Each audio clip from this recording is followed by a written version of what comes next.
Oxfordshire County Council, sharply criticised by Ofsted for failing children with special educational needs and disabilities, has published an action plan to improve support.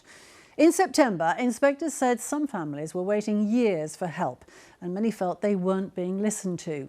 Leaders of the council and the local health board say it's still early days, but that progress to address the issues is being made.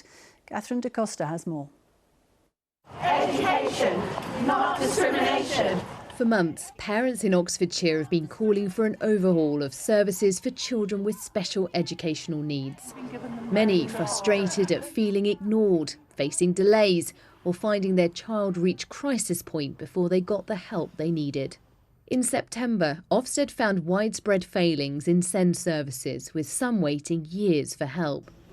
Both the County Council and local health board apologised, while parents kept up the pressure for change.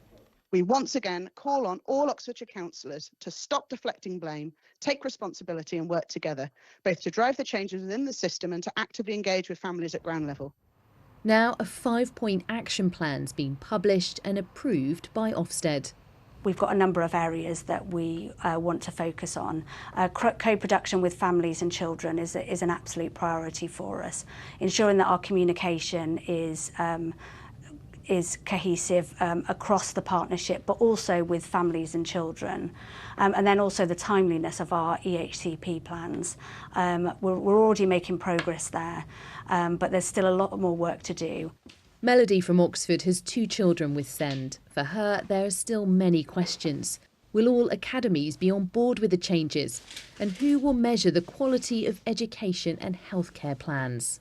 I would like to think that if they got everything perfect in that plan, that we would see some improvements on the ground, that parents would find the system easier to navigate than what I have experienced thus far, and that they would get the help earlier rather than having to wait for their children to experience increased anxiety and hit crisis point in some cases.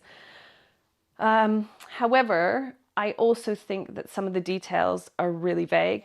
Health and care partners recognise there's still a long way to go, but say a new SEND improvement board made up of parents and senior leaders will meet regularly to ensure better outcomes for all children and families. Catherine Da Costa, BBC South Today.